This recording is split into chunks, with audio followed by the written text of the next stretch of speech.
السلام عليكم ورحمة الله وبركاته. أعوذ بالله من الشيطان الرجيم. بسم الله الرحمن الرحيم. إنا فتحنا لك فتحا مبينا ليغفر لك الله ما تقدم من ذنبك وما تأخر ويتم نعمته عليك ويهديك صراطا مستقيما وينصرك الله نصرا عزيزا. رب اشرح لي صدري ويسر لي أمري واحلل عقدة من لساني يفقه قولي. فالحمد لله رب العالمين والصلاة والسلام على أشرف الأنبياء والمرسلين وعلى آله وصحبه ومن استنى بسنته إلى يوم الدين. اللهم اجعلنا منهم ومن الذين آمنوا وعملوا الصالحات وتواصوا بالحق وتواصوا بالصبر. آمين يا رب العالمين. Inshallah ta'ala, today the secret topic. I told the organizers it was secret because I was still thinking about it. But the topic is actually something I've been thinking about for the last couple of months. And I feel that in the ummah, there are lots of different kinds of confusion. And we see the world around us and we think about the realities around us, whether they are political realities or social realities or economic realities, or they are realities in regards to our own life, and we have to figure out what it all means. We have to make sense of things like the news, or we have to make sense of our own challenges in our lives. But I feel more and more that we actually don't look at reality around us through the Book of Allah. In other words, the best way to understand reality is to understand certain concepts from Allah subhanahu wa ta'ala. And once you understand those concepts, your view and your perspective and your opinion changes. Now I want to give you an example before I begin the specific conversation. And that is that, imagine that you are wearing glasses, or you have really weak eyesight. You have really weak eyesight. And you're not wearing your glasses. Okay? So you can see, but you can't see accurately. Right? There's something missing in what you can see. You may see that there's a sign, but you may not be able to read it exactly. You understand what I'm saying? But once you put the right lenses on, you put the right glasses on, then now you can see things clearly. I want you to think of the Quran, and especially the Book of Allah, the Quran, as a kind of glasses. Once you put them on, once you start thinking through the Quran, reality becomes clear. Like you start seeing things in a different light, that you did not see them in the same way before. Okay? I'll give you a small example of that before I actually talk about the ayat that I really want to talk to you about. And this is actually, in my opinion, it is probably going to take me about 6 months to a year, if not more, to study this one surah before I can comprehensively talk about the surah. But right now I'll just share with you some brief concepts. But before I do, just an example. If I was going with a bunch of young men and women on a bus and we drove by a beautiful mansion, it's just a gorgeous house on top of a hill. On the other side there's the ocean. Just an absolutely beautiful, stunning house. And the driveway into the house, there's a gorgeous car parked outside. And on the back of the house there's this incredible backyard and a swimming pool and all of it. I mean, whatever you can imagine is there. It's like a piece of Jannah on earth. And you see the guy walking into his house. We're driving on this bus and we see this guy walking into his house. And I asked these young men and women, do you think that guy's successful? Do you think he's successful? Overwhelmingly, what is going to be the response? Yeah, that's pretty successful. And the guy, look at him. Look at what he's accomplished in life. That's a pretty successful person. Okay. When you take a picture of someone graduating from college, they're shaking hands with the president of the university, they're being handed their diploma, and somebody asks you, you think that's successful? What are people going to say? It's going to be Muslims and non-Muslims. Everybody's going to say that is a kind of what? Success. I'm going to congratulate my children one day when they graduate from college too, because that's a kind of success. When somebody gets a job, is that a kind of success? Sure. We congratulate people when they get a job. When somebody buys a house, when somebody starts a business, when somebody gets a new car, when somebody gets married, when people accomplish things in life, then we celebrate them because these are different kinds of small and big successes. Isn't that true? So the bus keeps driving and we see a man, a homeless man, who's living in a cardboard box on the street. And he looks like he's wearing clothes from a couple of years. And you don't want to go close to him because of the smell. And I ask my students, do you think that guy's successful? What do they say?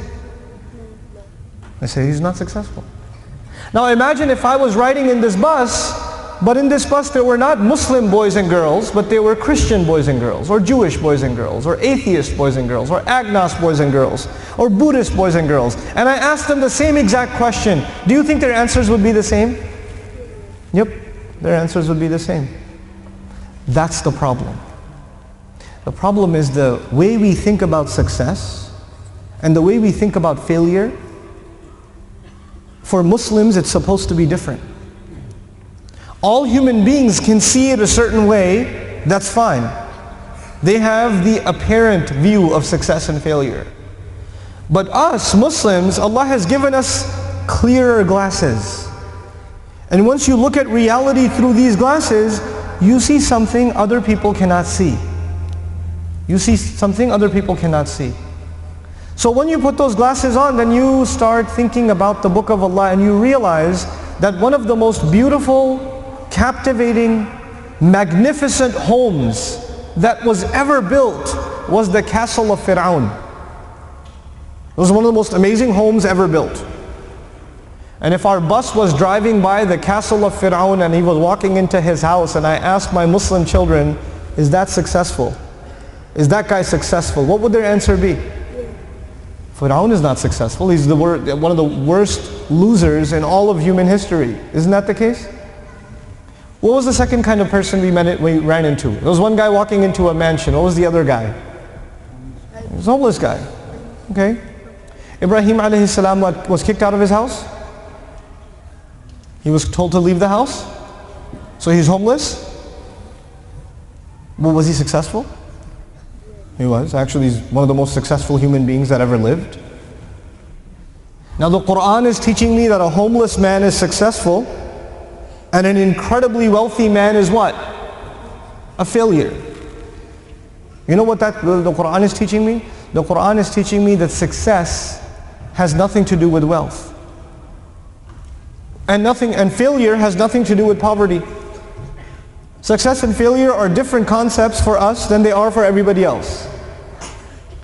Some of you want your children to get a good education. I want you to think about this. The parents here, you want your children to get a good education. Why do you want your children to get a good education? Because you want them to be successful. Isn't that the case? You want them to get a job. You want them to get a good career. You want them to have a good life. You don't want them to rent an apartment. You want them to buy a house. You want them to go into a good paying profession. You want them to become a lawyer or a doctor. You want them to become an engineer. You know? This is what you want for your kids. You want them to have a good life. Now tell me, sometimes we send our children to school and we send them to a different country or we send them to a different state or a different city. And even before our children left our home to go to these schools, you already notice that they are starting to disobey you. They're becoming disobedient to you. They're becoming less and less and less mindful of their prayer. And you're thinking in the back of your head, maybe if they go to college in a different city, that things are going to get worse. They're going to become even more rebellious, even more independent, even more careless. But then you think to yourself, but if they don't go to college in a different city, they're not going to succeed. They're not going to succeed. So you know what most parents do? What decision they make? Let them go. Let them go. Then 4 years go by, and then I get the email. I get the email, my child doesn't talk to me. My child wants nothing to do with me. My child has run off and married a non-Muslim. My child tells me that he doesn't believe in Islam anymore, or whatever. That didn't happen overnight. That process began a long time ago. But you know what? Even the concerned Muslim parent, maybe they didn't think about success and failure for themselves and for their child clearly enough to make the right kinds of decisions. Because in their head, so long as they graduate from college, they must be what? Successful. The price was too high. The price was not just the tuition. That's not the only, you didn't just pay tuition. You paid the price of guidance in some cases. That's a too high a price to pay. There's a lot of serious things for us to think about as families when we make our decisions. So this was just an example to give you, just about the concept of success and failure, how the way we look at it from the lens of Iman, from the lens of the Quran, then our view changes. We can't think of it the same way as everybody else anymore. Now I want to come to you to the example that I've been thinking about for a while, and like I told you, 6 months to a year I still need before I really completely formulate my thoughts and my research on it. Rasulullah sallallahu alaihi wasallam, so I'll give you a brief history, okay? So the Rasul sallallahu alaihi wasallam, we won the battle of Badr under his leadership. Then we had some serious losses in the incident at Uhud. There were 2 battles now between us and the mushrikun of Mecca. The Muslims are in Medina, they're in Mecca. We've clashed militarily 2 major times. The 3rd time the Quraysh say, we don't want this 50% chance we win, 50% chance we lose. We want 100% guarantee of winning. So what we're going to do is we're going to gather all of the tribes of Arabia and make sure we have all of their support, as many of them as we can get. We're going to go to each of them and say, listen, the Muslims are our enemy, but I tell you, if they become powerful, they will come after you. So if you want to stay the way things are, you should join us. Let's end this problem, because right now this is our problem, but if you don't help us and don't become the United Nations of Arabia, United Tribes of Arabia, this is going to become all of our problem. We have to eliminate the Islamic threat. We have to do that. So then they went to all the tribes and they said, you need to unite with us, and we all go together, and instead of waiting for a battlefield, we'll all march to Medina. And our army is going to be so big, because it's going to be made up of all the tribes, that we're going to walk into Medina and we will kill every man, woman and child of the Muslims. We'll get rid of all of them. We'll just finish the story. End the problem. Because it's becoming a serious problem. So a lot of tribes who used to be neutral, they did not hate Islam. They were not enemies of the Prophet ﷺ.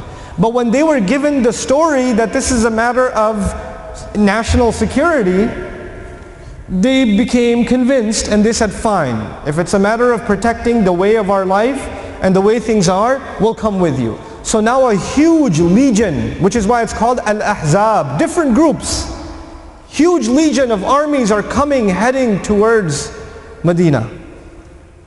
On the other hand, the Jews of Medina, who had made a peace treaty with the Muslims of Medina, made a secret treaty with the Yemeni tribes and some of the Christian tribes in the back of the Muslims, and said, listen, if the Muslims get attacked and we don't have enough forces, you guys can attack from the other side. You can take us out from you can take them out from the other side. So from this side the Quraysh will come and get them. From this side you can come and get them. They're going to be done. We'll help you from the inside. Now the Muslims have 3 enemies. One enemy coming from above, one enemy coming from below, and one enemy that is where? Inside. This is going to be over. This is it. Allah Azza wa Jal decided that He is going to, He describes this entire scenario in Surah Al-Ahzab. Okay, Surah number 33 is where this entire scene is painted. إِذْ جَاءُوكُمْ مِنْ فَوْقِكُمْ وَمِنْ أَسْفَلَ مِنْكُمْ وَإِذْ زَاغَتِ الْأَبْصَارُ وَبَلَغَتِ الْقُلُوبُ الْحَنَاجِرَ وَتَظُنُّونَ بِاللَّهِ الظُّنُونَ هُنَالِكَ ابْتُلِيَ الْمُؤْمِنُونَ وَزُلْزِلُوا زِلْزَالًا شَدِيدًا. It's incredible ayat. When the armies were coming from above you and from below you, and when your eyes were wide open like this, you couldn't even blink your eyes, you were that scared, and your hearts were reaching into your throats, and you were thinking all kinds of thought, then and there the Muslims were tested, and the earth beneath their feet was shaken. وَزُلْزِلُوا زِلْزَالًا شَدِيدًا. Oh, they were shaken all right. They were intensely shaken. Oof. That is the scene of the battle of Ahzab. And then we know that the advice of Salman al-Farisi radiallahu ta'ala anhu was to dig a hole, dig a trench all around the city so that their horses and their cavalry can't enter into the city. They'll fall into the ditch, but they won't be able to come up. And that is the only thing keeping the entire city alive. That is the only thing. Now we're in this crazy situation. Allah Azza wa Jal protected the Muslims anyway. And they are waiting outside because the city does not have all of the food supplies and all of the rations inside. Eventually they're going to run out of food. Eventually they're going to run out of supplies. So they will have to surrender. Eventually. So the armies decided that we'll just wait outside the trench. Fine, we won't fight. We won't come into the trench, we'll just wait outside. After 5-6 weeks, the people inside will die anyway of starvation. Or they'll come out and surrender. So Allah Azza wa Jal sent, إِذْ أَرْسَلْنَا عَلَيْهِمْ رِيحًا وَجُنُودًا لَمْ تَرَوْهَا. We sent winds against them. Now imagine the army's camp. Guys, I want you to imagine this picture. There are soldiers, they've got whoa, where did that come from? Allah sent winds and somebody sent a balloon. Well anyway, okay, so you've got these tents. Armies, soldiers have tents. And how do they cook? They make a barbecue outside with a fire, right? They don't have microwaves back in the day. So they have to make a fire. And they're cooking their food or whatever. And a wind comes. And the pot tips over. And it sets fire to the tent. And when it sets fire to the tent, the horses go crazy and they run away. And the fire spreads and 3 or 4 or 5 tents are on fire now. In other words, these winds kept coming and causing so many problems for the army on the outside that eventually they said, we can't stay here anymore. They left. They left. So instead of waiting for the Muslims to come out, they couldn't handle it on the outside. Allah defended the Muslims by the wind. By the wind. And they left. They failed. They failed in their attack. 6 months later, I'm fast forwarding history for you. Study the seerah exhaustively because these are important events in the life of the Prophet ﷺ. But I just want to get to these ayat, so I'm giving you the fast forward version. 6 months go by. And after 6 months, the Prophet ﷺ says, I have seen a dream, and in my dream, according to and by the way, the dream of a prophet is wahi, is revelation, so what he sees, we have to do it. I have seen a dream that we are going to enter the Kaaba. And we are going to enter the Kaaba peacefully. We're not even going to have to fight. And we're going to go there and make Hajj. Now when you go to Hajj, can you take your shotgun with you? Can you take your sword with you? Can you take your spear with you? Can you take your bow and arrow with you? No. No. You don't take weapons to Hajj. Okay? You don't take weapons to Hajj. And the dream says that you will go, and will you go for war or you will go peacefully? You're going to go peacefully. And where are you going to go? Let me ask you again so I know you're still awake. Where are you going to go? You're going to go to Mecca. Where did the Quraysh come from? Mecca. Where did they come? To Medina. Why did they come to Medina?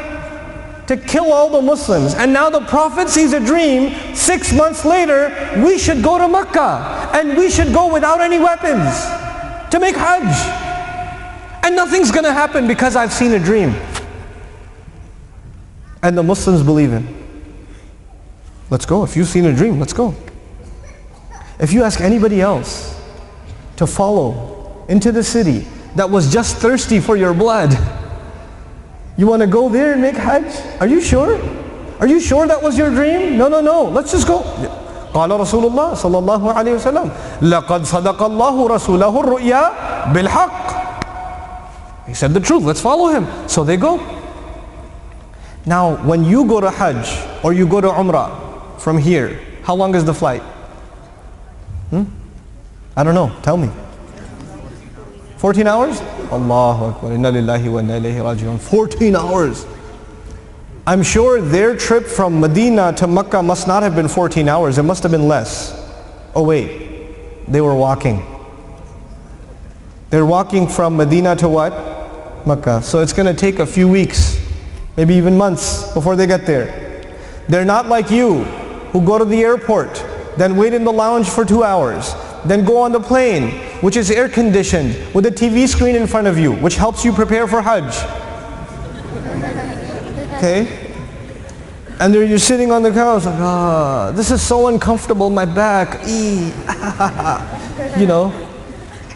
14 hours, there's a 1 hour delay. Astaghfirullah. These guys are walking. Is there air conditioning? Is there any lounge, like a club lounge where you can get a snack? No.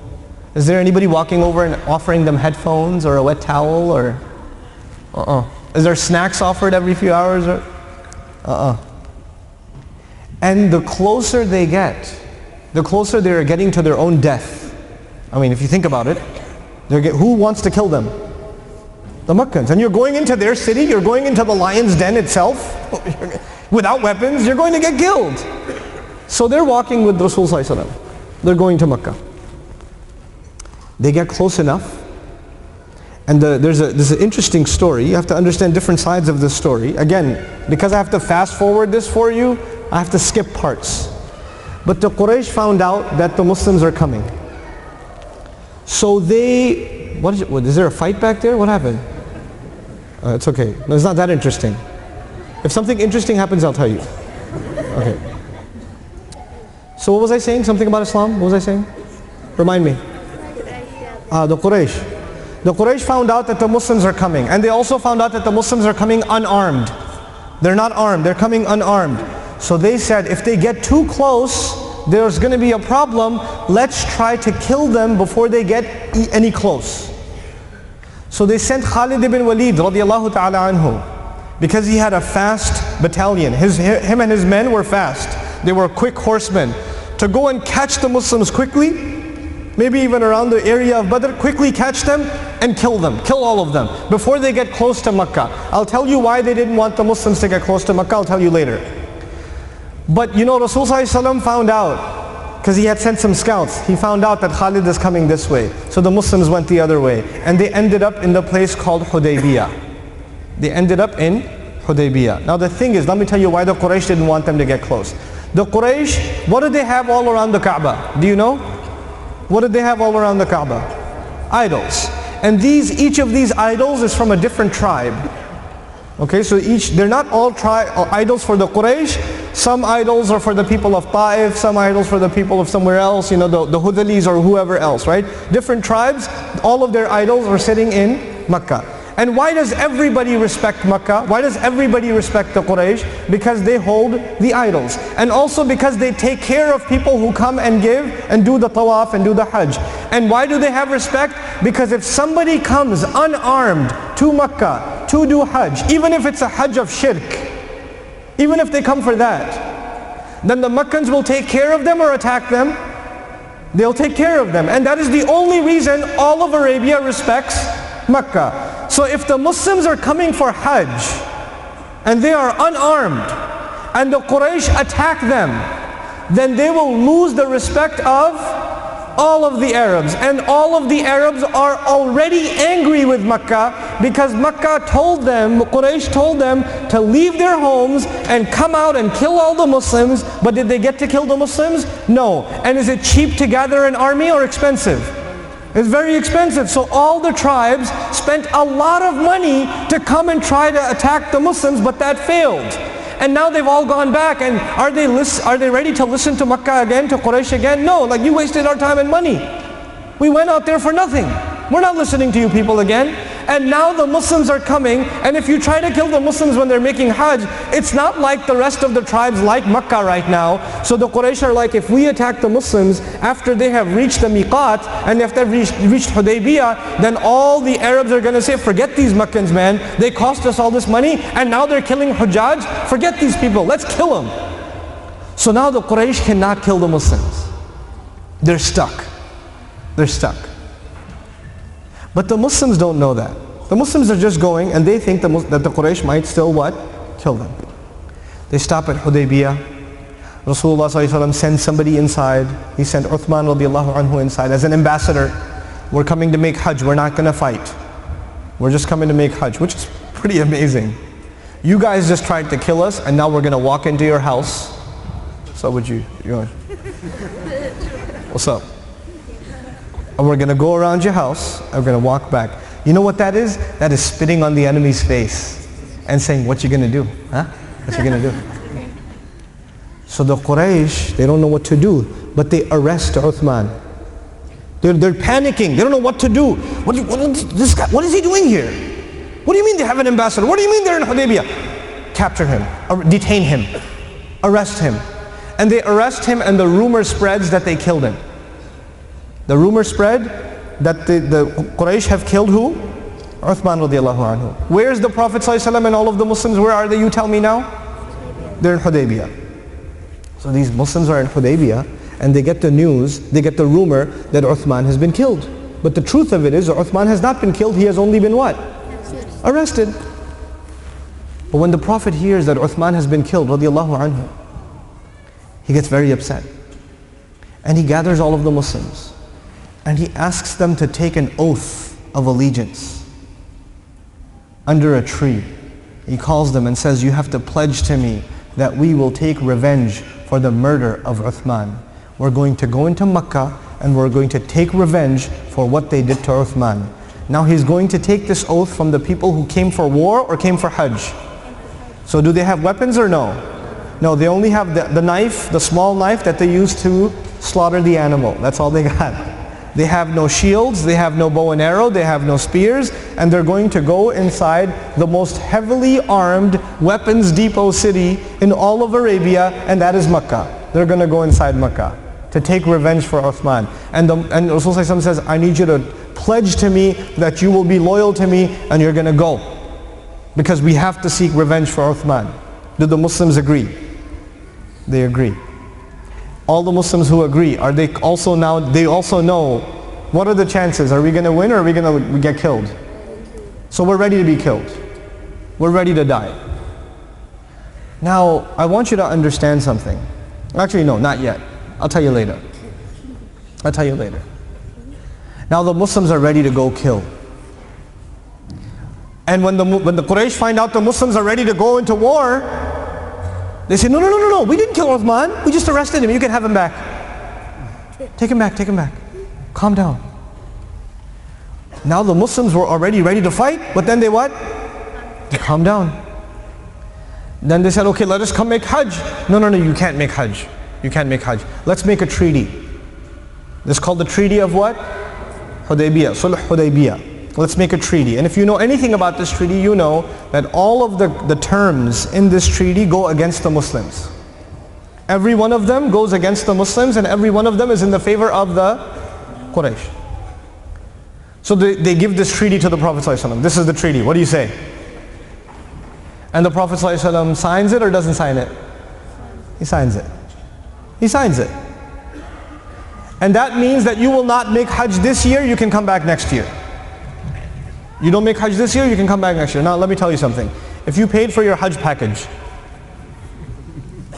and you flew to Medina, and when you got to the airport in Medina, after a 14-hour flight and a couple of halal McDonald's, when you got to the passport office, the guy looks at you and says, come back next year. Go. What are you going to do? What are you talking about, mate? You can't do that to me. I came for Hajj. What do you mean go back? Yes, go back. And go back peacefully. Like, you can't do this to me. I flew all this way 14 hours. I paid for my ticket. I got the visa. I got the approval. I have the Hajj package. No, go back. Where did these people come from? They came from Medina. Muslims came from Medina. Did they fly over to Makkah? Did they walk over to Makkah? They walked over to Makkah. Are they hoping to make Hajj? Yes. And when they finally get there, Rasulullah says, he signs the paper and says what? Okay everyone, let's walk back to Medina. Now I want you to understand, human beings have emotions. We're all human beings. Sahaba are human beings too. Human beings have emotions. And it is very hard sometimes to control our emotions. And sometimes when our emotions get out of control, we become chaotic. We become chaotic. You know, when a large group of people become very angry, there can be a riot. Isn't that true? Because of their emotions, there can be chaos. Isn't that what happens? Is everything okay? Did I do something? No? Okay. All right. You were trying to do some kind of sneak attack, but I caught you. Now you have to reset the game and start over again. It's like a video game. I gotta, from last checkpoint. Anyway, what was I talking about? Islam or something? What was I talking about? Emotions. Now let's go back to this story a little bit. I haven't made my point yet. I'm just telling you a story right now. I haven't made my point yet. I'm going to make my point soon. Very soon. Be very patient. Okay.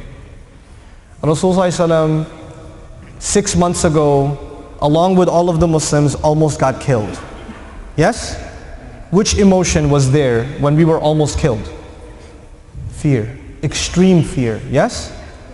Okay. Every man, woman and child. That fear is described in Surah Al-Ahzab. We were in a state of fear. Okay. 6 months later, the Prophet ﷺ says, I have seen a dream. We're going to go where? Makkah. Now there's concern. Really? Are we going to go to Makkah? Maybe even doubt. But no, he said it. We should go. We should go. And now there may even be more fear. Because that time the murderers came to us. Now we are going to the murderers. The killers came to us. Now we're going to the killers. So there may even be even more fear. Then they finally make it to Hudaybiyah. When they get to Hudaybiyah, there is hope. Because now we cannot be attacked, so there is hope that we will do what? We'll do Hajj. By the way, is going to Hajj cheap? You have to spend a lot of time and you have to spend a lot of money. You have to spend a lot of time and a lot of money. It's not cheap even for the Sahaba to go to Hajj. It's not cheap.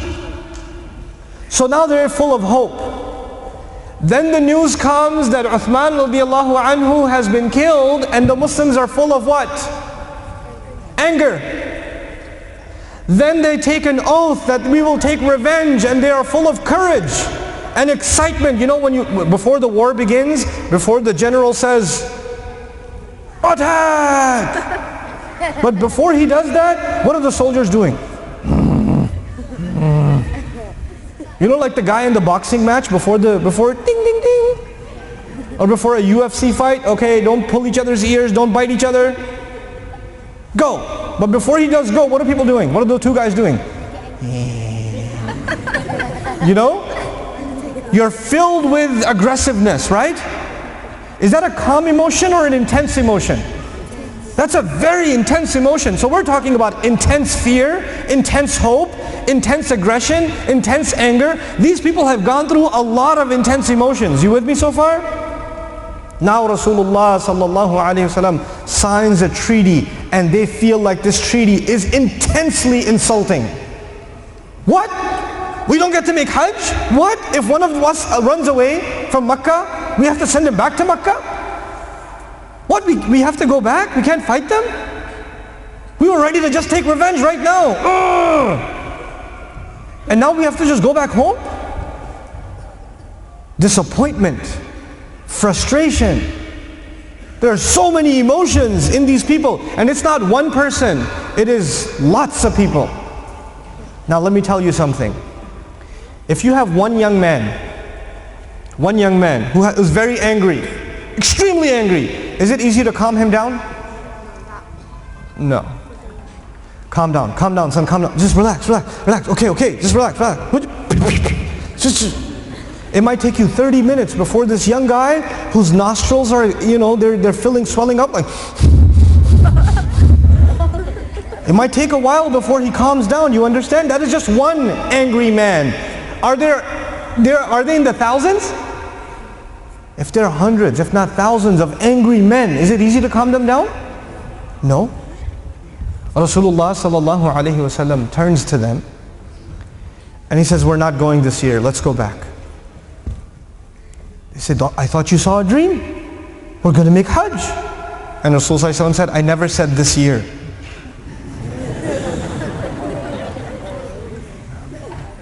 What do you mean you never said this year? If it wasn't this year, why did we come here? But they didn't say anything. And Rasulullah said, everybody take your ihram off. Because once you put the ihram on, you have made the intention for Hajj. And Rasulullah says, everybody take your ihram off. They don't take it off. They don't take it off. Why not? You tell me now, why not? One angry man's emotions are hard to control. A huge mob of angry men is impossible. It is impossible. If all of you were angry at me and I said, calm down, I would be dead. It's over. I cannot. You're going to kill me. You understand that? You cannot control a mob. It's impossible. It's absolutely impossible. You know, when there's chaos in a, like, you know, sometimes you see on the news there's a group of people and somebody fires a gun in the air. And the whole crowd, what happens to it? Everybody goes in different directions and they're running over each other and there's chaos. And if somebody's saying, everybody stop! Do they stop? No. You can't control them anymore. Their emotions are too high. Now Rasulullah ﷺ comes back into his tent and he's shocked because this is the first time he has not heard Sami'na wa ata'na. This is the first time. And the mother of the believer sees him and she says, don't worry, you just take yours off, they will calm down. So he takes his off. And then when he goes, and you shave your head, and he goes outside, and what do they start doing? They're angry, they're upset, I can't believe we're going to walk all the way back now? Why do we come all this? No, okay, fine. We'll just take it all off. We'll take the ihram off, we're going back home. Now, this was a pretty important incident. So Allah decided to describe this incident. Now I'm at my point. I painted a historical event for you so far. What happened in history? Now I want you to see how Allah describes this event. Not how I describe this event, not how you describe this event, not how the Sahaba thought about this event, not even how Rasulullah sallallahu alaihi wasallam sees this event, but how Allah sees this event. The ayah comes down to describe this entire story, and the ayah says, Bismillahir Rahmanir Rahim, Inna fatahna laka fatham mubina. No doubt about it, we have granted to you an obvious, unconditional, open, clear victory. You have been given a special favor of the most awesome victory of all time. That is the Qur'an's description of what happened. This is actually the ultimate victory. What? This is the ultimate victory? If you ask a Muslim child, what was the day of victory in Islam? In the seerah of the Prophet ﷺ, what is the day of victory? What are they going to say? When Makkah was conquered. Yes? When Makkah was conquered was the day of victory. Inna fatahna laka fatham mubina did not come down when Makkah was conquered.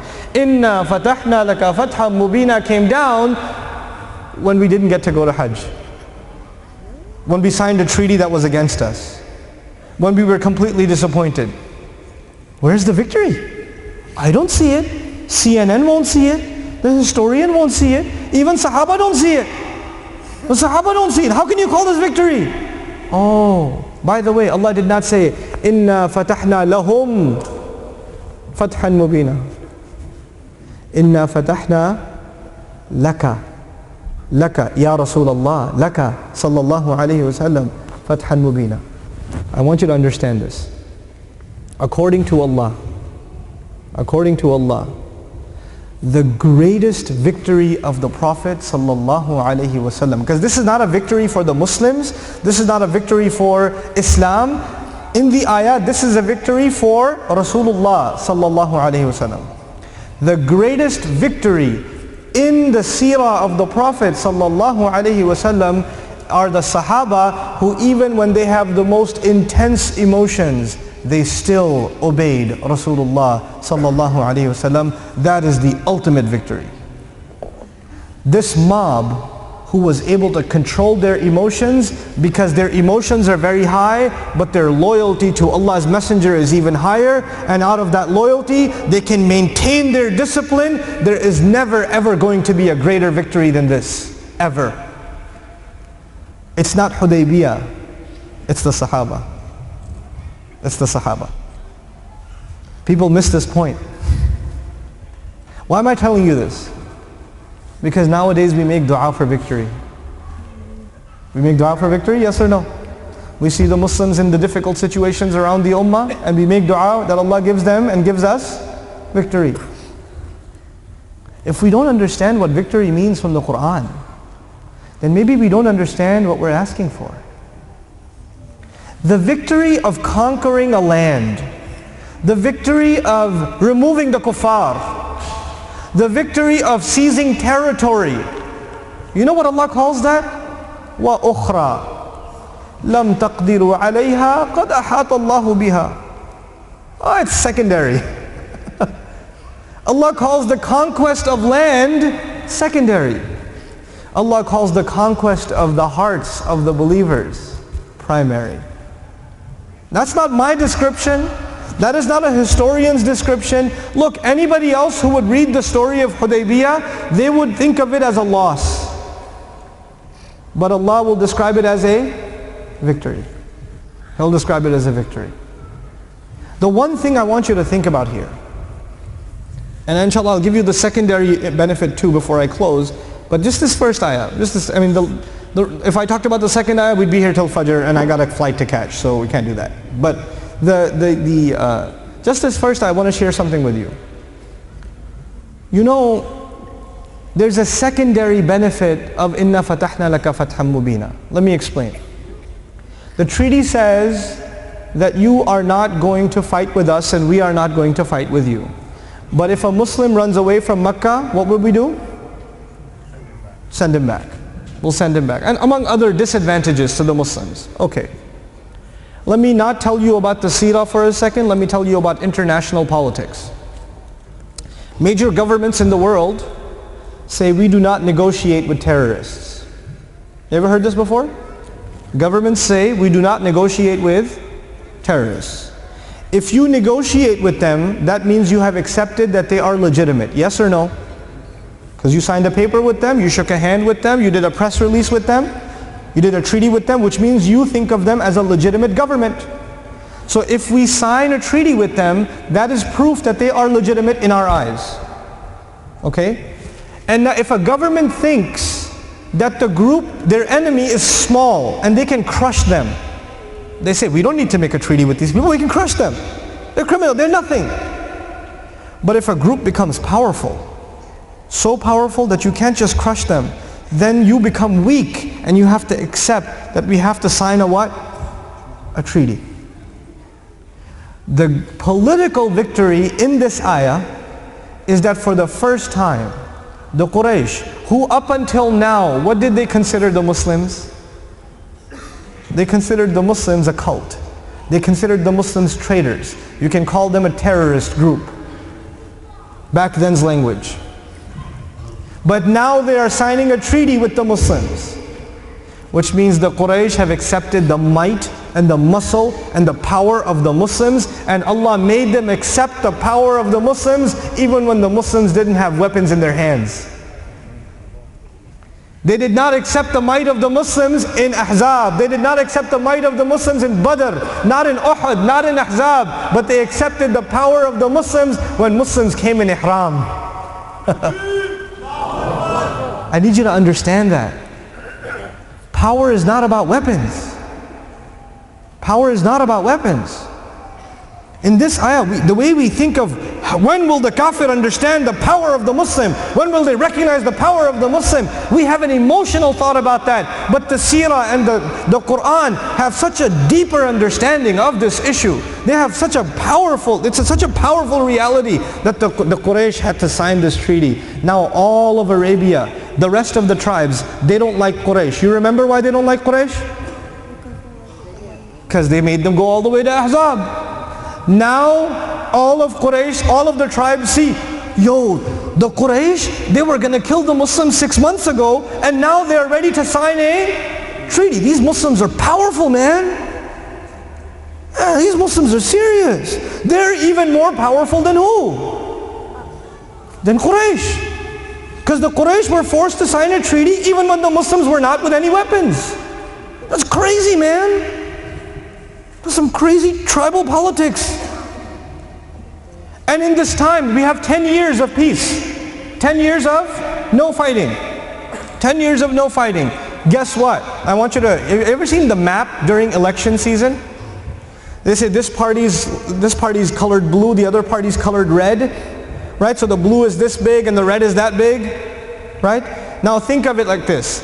I'll say that we'll give the Quraysh purple. Purple was huge. And the Muslims, white, was very little. It was very little. But especially during Ahzab, during the trench wars, all the tribes were against who? The Muslims. So the purple map was huge and the white map was very small. Now this little tiny white map goes over to the Quraysh and they make them sign a treaty. Now the white has become a little bit bigger. And the rest of the huge purple map has become neutral. Why did they become neutral? Because they don't like Quraysh anymore. So what do the Muslims do during the peacetime? The Muslims go to every one of those tribes and say, hey, you want to stay neutral? Fine. But if you want to side with us, you could side with us too. Because we're big. We got muscle. Look at what we made the Quraysh do. And so some tribes say, nah, you guys are, I'm scared of both of you guys. I don't want nothing. I want to be Switzerland. Okay? And some other tribes say, you know what? Sign me up. And guess what happens in these supposed to be 10 years. It doesn't take 10 years. But in months, the map of the region, the white starts getting bigger and bigger and bigger and bigger. And what's getting smaller? The purple's getting smaller. Poor guys are getting squeezed. And they're so squeezed and they're scared. Because one of the items in the treaty is, if we fight or you fight, if any fighting happens, then the whole thing is canceled. Then the whole thing is canceled. So the Quraysh ended up fighting by accident. They didn't mean to do it. They just ended up in a fight and some Muslims got killed. Oh no. If the treaty is gone, then what will the Muslims do? Take over. And now that the white is huge and the purple is tiny, they have no power left. So Abu Sufyan, who's not a Muslim, who's one of the great leaders of Quraysh, has to now come to Medina. He has to come to Medina. Imagine, they used to consider them insects. They considered them nothing. Now they have to come to Medina and he has to go make a meeting with Rasulullah ﷺ. So he goes to the house of Rasulullah ﷺ. And by the way, his daughter is married to Rasulullah ﷺ. So he goes into the house, he sees his daughter, he goes inside, he's about to sit down. She says, Dad, wait a second. And she rolls up the mat. Now you can sit on the floor. And he says, excuse me? Am I too good for this mat? Or is this mat too good for me? She says, well actually that's the Rasul's mat, it's too good for you. Dang. Now he's already been told, well what is he going to negotiate now? His own daughter just kind of put him in his place. You know, and this is, you don't treat an ambassador like that. Imagine an ambassador comes to your government. It comes to the Parliament House and they say, you're about to sit on a chair? They move the chair. Please sit on the floor. That's insult, isn't it? That means this ambassador has no respect with us. You are nothing to us now. You used to think we are nothing. Now we think you are nothing. So he has no room to negotiate. He's begging and pleading, please don't attack us. Please, sorry, we made a mistake. I know the treaty is canceled, but can you please renew the treaty? Please, please, please, please. And the Muslims say what? No. And we go and we make Hajj and we make it peacefully. We don't take weapons. We just go make Hajj and we conquer Makkah without a single weapon. We just conquer Makkah. But all of that happened the day the Muslims were frustrated and they couldn't fight and their anger was high and they said, come on, let's get the revenge for Uthman. And they said, come on, let's just make Hajj. Come on, we're right there with the enemy. Allah is with us. Let's just go fight them. Why are we accepting these insulting negotiations against the kuffar? We should take the kuffar on. Allah is with us. The angels are with us. Let's do this right now. That is the time where Allah would calm them down and they would listen to Rasulullah sallallahu alaihi wasallam and they would learn to back off Because just within that year, you won't have to pick up any arms. You're just going to walk right in. And that all of that began with the first domino that fell was Hudaybiyah, the Treaty of Hudaybiyah. And Allah sums all of that up with one ayah, Inna fatahna laka fatham mubina. We have given you, clearly for you we have given a special kind of victory. We have given a special kind of victory. Wallahi, I tell you something. In Arabic, Inna fatahna fathan mubinan laka is expected. The jar majroor is supposed to be at the end, in grammar. When you make it muqaddam, it actually becomes mukhtas, which means, especially for you, we have given a clear victory. You know what that means? This is the last few comments I have for you. These are just, again, this is not the full lecture on this subject. These are just the thoughts I have thus far. Inshallah ta'ala, make dua I'm able to complete this study and do something comprehensive, because personally I believe Muslims need to understand Surah Al-Fath very, very clearly, because this is the surah of victory, and I personally believe there's a lot of confusion among us what victory means. Is salat time already, or? Okay, okay. So one last thing about Inna fatahna laka fatham mubina. How do countries win in wars? By bombing, by killing, by war, by overpowering the forces, by sending tanks into the city. Isn't that how they win wars? And even when they take over, if a military takes over a country, does that necessarily mean that the people that live inside that country have given up? Has it happened in the world today that there's a military from another country, it takes over, it's invaded, but the people have not accepted it? Does that happen? So you cannot call that a clear victory. It's a military victory, but it's not a victory of the hearts of the people. It's not even a complete military victory. It's not a victory in every sense of the word. It's maybe just a victory against the army, but not a victory against the people. It's not in every sense of the word. You understand? So it's very difficult to say in wars that a victory is absolutely clear. You get me? In the Fath of Makkah, Allah says, Inna fatahna laka fathan, not just fathan. Inna fatahna laka fathan mubinan. It's going to be clear. The clearest victory in human history is the victory given to Rasulullah sallallahu alaihi wasallam, and that victory wasn't even the result of war. It wasn't even the result of war. It was the result of strategy. It was the result of patience. It was more important than anything else, it was the result of discipline. It was the result of discipline. The Sahaba are the ultimate victory.